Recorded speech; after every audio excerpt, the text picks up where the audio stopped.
the extraordinary and beautiful lives that were lost. Men, women, and children, and infants who were killed so suddenly and so senselessly.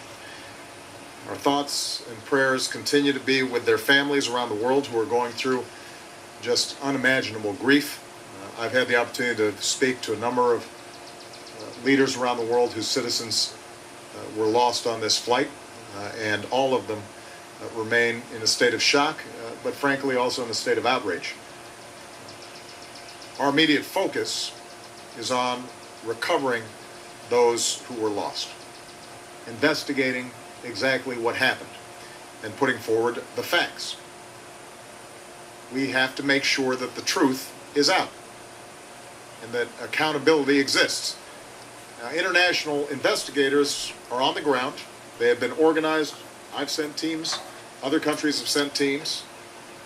They are prepared. They are organized to conduct what should be the kinds of protocols and scouring and collecting of evidence that should follow any international incident like this. And what they need right now is immediate and full access to the crash site. They need to be able to conduct a prompt and full and unimpeded, as well as transparent, investigation. And recovery personnel have to do the solemn and sacred work of recovering the remains of those who were lost. Ukrainian President Poroshenko has declared a demilitarized zone around the crash site. As I said before, you have international teams already in place prepared to conduct the investigation and recover the remains of those who have been lost. But unfortunately, the Russian-backed separatists who control the area continue to block the investigation. They've repeatedly prevented international investigators from gaining full access to the wreckage.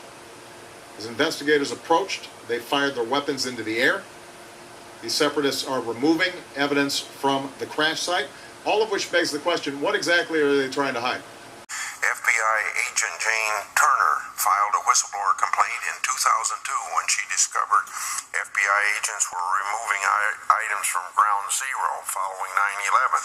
She faced retaliation for raising concerns about these agents, and her case has been stuck in administrative limbo at Justice Department for over 9 years. This committee's appropriate request for information and documents crucial to our investigation into what happened in Boston. 3 months ago, there was a terrorist attack in our country, and it is this committee's responsibility to find out how we did not see it coming. What concerns me greatly is that the problem at the heart of preventing the Boston bombings is a failure to share information, that is being witnessed now in this very room. The information requested by this committee belongs to the American people. It does not belong solely to the FBI, and I sincerely hope they do not intend to stonewall our inquiry into how this happened.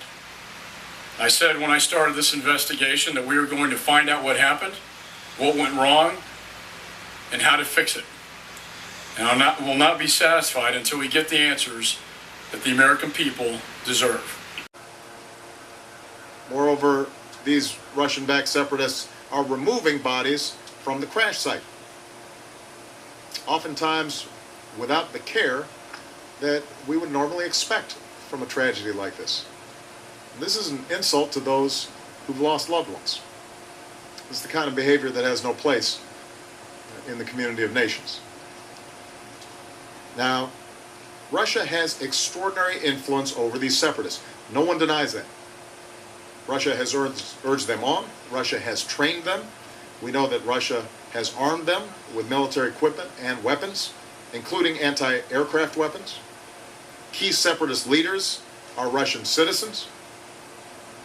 So, given its direct influence over the separatists, Russia, and President Putin in particular, has direct responsibility to compel them to cooperate with the investigation. That is the least that they can do. Marcus, can you confirm a report that the Russian pilots are going to fly these fighter jets that Iraq has purchased? And if they are, does this building have concerns about Russian forces operating aircraft over top of U.S. forces operating on the ground? I can't confirm. The Russian Ministry of Defense should talk about what they're doing with their pilots. I can't do that.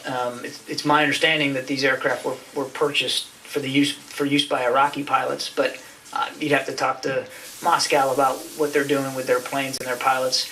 And in terms of concerns, I'll just go back to what we've said before, that all nations that are becoming involved in this situation, and that includes us, and particularly Iraq's neighbors, we would urge them all to do so in a way that doesn't further inflame sectarian tensions, that doesn't make a bad situation worse. Wouldn't the U.S. government or U.S. military want to talk to the Russians about what they're doing with their planes and pilots in Iraq? Is the U.S. attempting to find out from the Russians exactly what their intent is there in Iraq? There are no active discussions with the Russian military now about what they are or not doing in Iraq. Iraq is a sovereign nation. President Putin says that he supports a full and fair investigation. And I appreciate those words, but they have to be supported by actions. A more impartial view. But that doesn't, and I think this is an important part of the relationship between the United States and Russia. It doesn't inhibit cooperation on other important national security priorities that both countries share. One great example of that is the success of the OPCW effort to remove the declared chemical weapons arsenal of the Assad regime. That would not have happened without the cooperation and support of the Russian government and other countries in the international community. So that's an indication that despite the differences of opinion we may have about Ukraine, that the robust relationship between the United States and Russia isn't just good for our two countries, it's good for the world. President Putin says that he supports a full and fair investigation. And I appreciate those words, but they have to be supported by actions. The burden now is on Russia to insist that the separatists stop tampering with the evidence, grant investigators who are already on the ground immediate, full, and unimpeded access to the crash site. The separatists and the Russian sponsors are responsible for the safety of the investigators doing their work. And along with our allies and partners, we will be working this issue at the United Nations today. More broadly, as I've said throughout this crisis, and the crisis in Ukraine generally, and I've said this directly to President Putin as well as publicly, my preference continues to be finding a diplomatic resolution within Ukraine. I believe that can still happen. That is my preference today, and it will continue to be my preference. But if Russia continues to violate Ukraine's sovereignty and to back these separatists, and these separatists become more and more dangerous and now are risks not simply to the people inside of Ukraine, but the broader international community, then Russia will only further isolate itself from the international community, and the costs for Russia's behavior will only continue to increase. Now's the time for President Putin and Russia to pivot away from the strategy that they've been taking and get serious about trying to resolve hostilities within Ukraine in a way that respects Ukraine's sovereignty and respects the right of the Ukrainian people to make their own decisions about their own lives. And time is of the essence. Our friends and allies need to be able to recover those who were lost. That's the least we can do. That's the least that decency demands. Families deserve to be able to lay their loved ones to rest with dignity. The world deserves to know exactly what happened. And the people of Ukraine deserve to determine their own future.